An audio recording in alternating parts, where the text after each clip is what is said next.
In the silent aftermath of a firefight near Mosul in 2004, 3 American soldiers watched something rise from the body of a man they had just killed. It wasn't blood. It wasn't breath. It was smoke. Black, thick, and intelligent. The shape of a man, eyes glowing red, hovered for seconds and vanished. None of them had seen anything like it, and they never would again. They weren't high, they weren't hallucinating. They were trained, alert, and terrified. This is not just a war story. This is about the things that aren't supposed to exist, yet are seen anyway. Afghanistan is no stranger to bloodshed, but beneath the layers of military conflict and geopolitical tension lies an ancient, almost mythic presence. One older than empire and untouched by time. Today, we descend into the eerie accounts from soldiers stationed in some of the most hostile corners of the world, where combat meets the unknown and war collides with legend. It's not called the Graveyard of Empires for nothing. From Alexander the Great's faltering campaign to the British Raj, from Soviet tanks to US drones, Afghanistan has pushed back every invading force.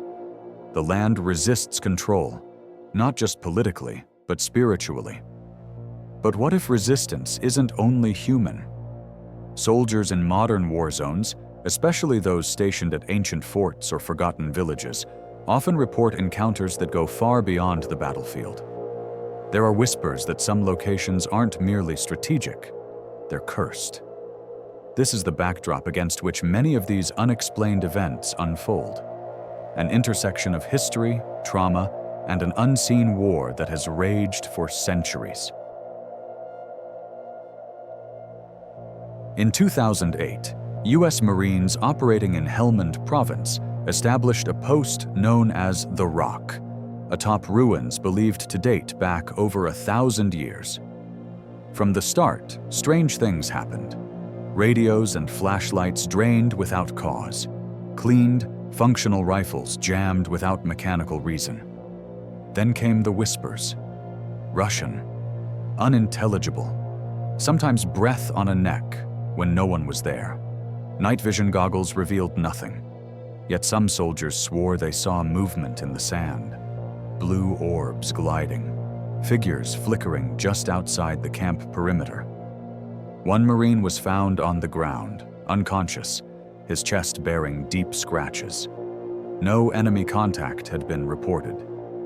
Was this a psychological breakdown or something more?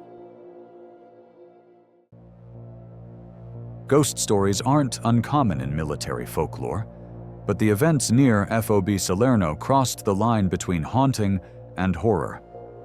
The 504th Parachute Infantry Regiment began reporting sightings of a young Afghan girl. Laughing, always laughing. She appeared in the same place at the same time, smiling, then gone. Not once did she appear on thermal imaging or motion sensors, but sentries, night after night, described her in identical detail. One soldier reported seeing her from his post, only for her to reappear seconds later on the opposite side of the perimeter. Was she a spirit, a projection, or a psychological echo of something darker buried in the land? The event near Mosul, where black smoke emerged from a fallen enemy and formed a humanoid figure, is not an isolated incident. Across various units, soldiers have reported similar phenomena.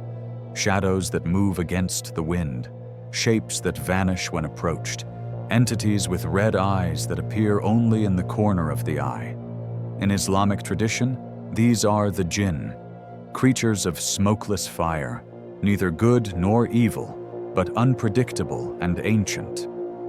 Said to inhabit desolate places like deserts, ruins, and caves, they are known for whispering, misguiding, or even attacking humans who trespass into their domain.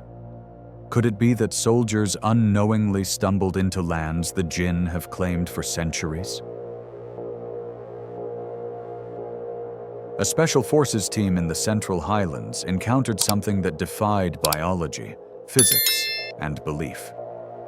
It began with a sound, an overwhelming hum that seemed to vibrate the brain. Then, emerging from the mist, an elder in white, eyes glowing, feet never touching the ground. He moved through trees, through stone, without sound. One soldier raised his weapon. The being's arm detached, and then reattached, as if the body itself was a projection. They ran. When another unit arrived at the same location days later, they found the bodies of the original mission's targets, mutilated beyond recognition. This wasn't a hallucination. Something tangible had occurred. But what? Among the most astonishing claims is one that defies classification altogether: the Kandahar Giant. In 2002, a U.S. infantry unit reportedly vanished during a patrol. A special forces team sent to locate them stumbled across a cave system strewn with equipment and remains. Then, it appeared. A 13-foot humanoid, red-haired, with 6 fingers, wielding a massive spear. It killed one soldier before being gunned down in a sustained barrage. The body was said to weigh over 500 kilograms. The fingers, clawed, the teeth, sharpened.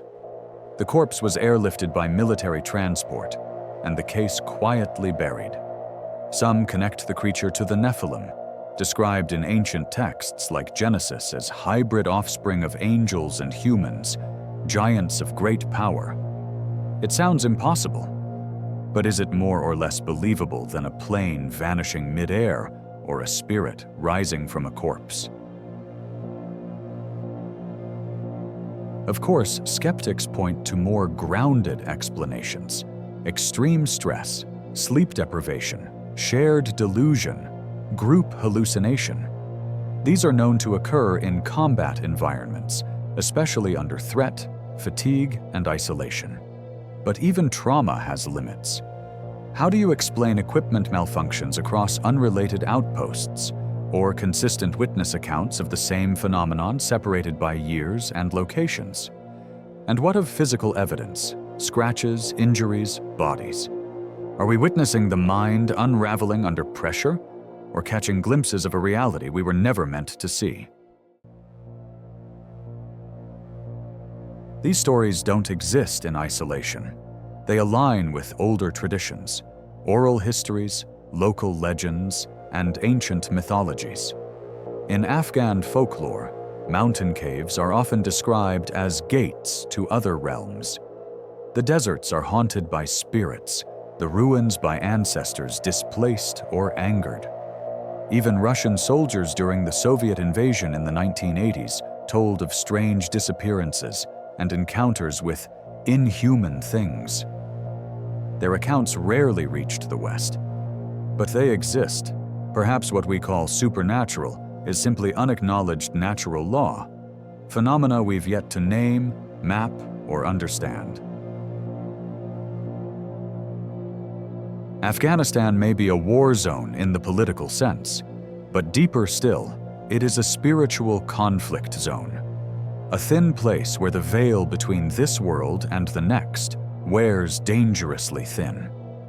Not every soldier who entered these deserts returned with a story, but those who did brought back more than just memory. They brought questions. What exists in the shadow of forgotten empires? What ancient forces linger in the mountains that devour armies? And perhaps most chilling of all, if these beings have survived every empire that's ever tried to conquer their land, what happens when we finally leave?